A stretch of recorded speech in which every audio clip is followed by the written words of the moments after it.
नमस्कार। State post news में आपका स्वागत। अकेले दम पर चुनाव लड़ेगी राष्ट्रीय शोषित समाज पार्टी, इंडी गठबंधन से नहीं बनी बात। छिबरामऊ। इंडी गठबंधन से बात नहीं बनने पर राष्ट्रीय शोषित समाज पार्टी अकेले दम पर लोकसभा चुनाव लड़ेगी। ये जानकारी देते हुए राष्ट्रीय कोषाध्यक्ष छत्र सिंह पाल ने कहा, कई सीटों पर प्रत्याशियों का ऐलान भी किया जा चुका है। फर्रुखाबाद रोड स्थित लोक भारती गेस्ट हाउस में आयोजित राष्ट्रीय शोषित समाज पार्टी के 10वें स्थापना दिवस कार्यक्रम में राष्ट्रीय कोषाध्यक्ष छतर सिंह पाल ने कहा, इंडी गठबंधन से सीट शेयरिंग के लिए वार्ता हुई थी, लेकिन उनकी तरफ से कोई सार्थक पहल नहीं होने के कारण पार्टी ने अकेले दम पर चुनाव लड़ने का फैसला लिया है। पार्टी के राष्ट्रीय अध्यक्ष पूर्व कैबिनेट मंत्री स्वामी प्रसाद मौर्य कुशीनगर से चुनाव लड़ेंगे। इसके अलावा मेरठ से भूपेंद्र कुमार उर्फ भूपी, बुलंदशहर से भूपेंद्र धनगर, अलीगढ़ से सूरजपाल कश्यप, मथुरा से बाबा सुरेश बघेल, बदायूं से किशोर कुमार पाल एडवोकेट, जालौन से भूपेंद्र सिंह, देवरिया से एसएन चौहान, फर्रुखाबाद से अतर सिंह पाल एवं एटा से श्रीमती कमलेश यादव को प्रत्याशी बनाया गया है। इसके साथ ही कन्नौज, अकबरपुर, शाहजहांपुर, फतेहपुर, झांसी, इटावा, मैनपुरी व रायबरेली से प्रत्याशियों की घोषणा शीघ्र कर दी जाएगी। इस पार्टी का गठन नवंबर 2013 में मथुरा में आयोजित अधिवेशन में किया गया था, जबकि भारत निर्वाचन आयोग से 31 मार्च 2014 को इसका पंजीकरण किया गया। इसके बाद से त्रिस्तरीय पंचायत चुनाव एवं विधानसभा चुनाव सहित लोकसभा चुनाव में भी पार्टी अपने प्रत्याशियों को चुनाव लड़ा चुकी है। राष्ट्रीय प्रधान महासचिव पूर्व सांसद प्रोफेसर रामबख्श सिंह वर्मा ने कहा, हम सभी सेकुलर पार्टियों से मिलकर बीजेपी को हराना चाहते थे, लेकिन इंडी गठबंधन से पहल नहीं की गई, इसलिए अब हम अधिकतम सीटों पर अपने प्रत्याशी उतारेंगे। कार्यक्रम में राष्ट्रीय महासचिव आलोक वर्मा, राष्ट्रीय उपाध्यक्ष सूरजपाल सिंह कश्यप व नरेश बघेल, जिलाध्यक्ष डॉक्टर सीबी सिंह शाक्य, जिला महामंत्री इंद्रेश कठेरिया, राष्ट्रीय संगठन सचिव प्रेमपाल वर्मा एडवोकेट, राष्ट्रीय सचिव राम गोपाल वर्मा, राष्ट्रीय कार्य समिति सदस्य शिवनाथ वर्मा, राजेश राजपूत, राम सेवक वर्मा एडवोकेट, आशीष वर्मा एवं मीडिया प्रभारी व प्रवक्ता सौरभ गुप्ता सहित कई पदाधिकारी मौजूद रहे।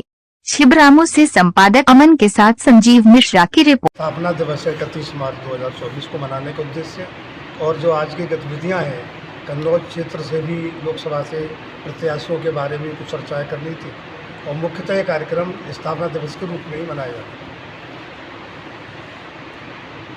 26, 27, 28 राष्ट्रीय अधिवेशन मथुरा में करने के बाद गठन किया गया 23 में, और 31 मार्च 2014 को भारतीय निर्वाचन आयोग द्वारा पंजीकरण प्राप्त हुआ, इसीलिए उसी दिन से इसको स्थापना दिवस के रूप में मनाते हैं।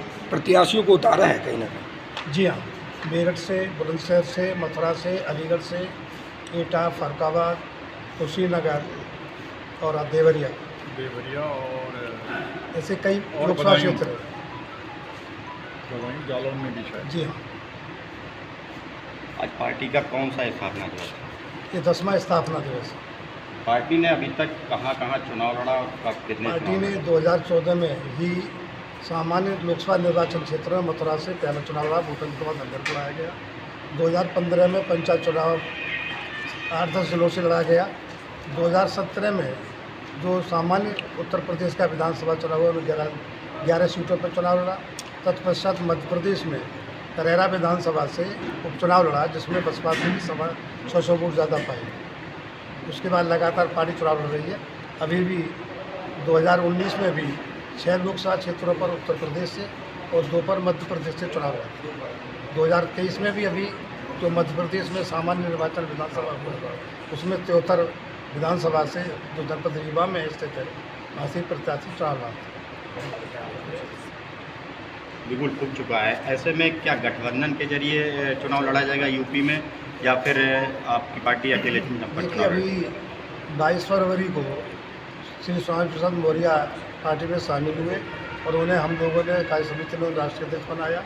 उनकी तरफ से घोषणा कर दी गई थी कि हम इंडिया गठबंधन का समर्थन करते हैं यदि वो हमें उचित सम्मान देंगे तो, लेकिन परिस्थितियाँ ऐसा नहीं लग रहा है। अब हमने अपने पार्टी के दम पर अकेले चुनाव लड़ने की घोषणा हो गई है। कन्नौज लोकसभा की अगर बात करें तो कन्नौज लोकसभा से कौन प्रत्याशी रहेगा आपकी पार्टी? देखिए, कन्नौज से कई हमारे पास प्रत्याशी हैं, जिनमें प्रोफेसर वर्मा जी हमारे सामने बैठे हुए हैं, जो हमारे पार्टी के राष्ट्रीय प्रधान महासचिव हैं। उनके बेटे भी हैं श्री आलोक वर्मा जी, जो हमारे पार्टी के राष्ट्रीय महासचिव भी है। अभी डॉक्टर CV सिंह साहब की जो बैठे हुए हैं। इस प्रकार इन सहित कम से कम 5-6 प्रत्याशी हमारी लिस्ट में है।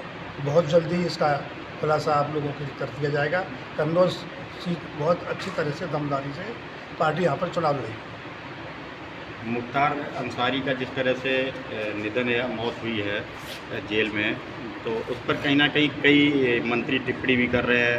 राजभर ने भी एक टिप्पणी की है, तो इस पर क्या कहना चाहेंगे आप? देखिए साहब, एक कस्टडी में है, ये कस्टोडियल डेथ है, जिसमें जांच होनी चाहिए और तथ्यों को सामने लाना चाहिए। जब पुलिस कस्टडी में किसी की मृत्यु होती है तो वो कहीं न कहीं शंका की दृष्टि से देखी जाती है।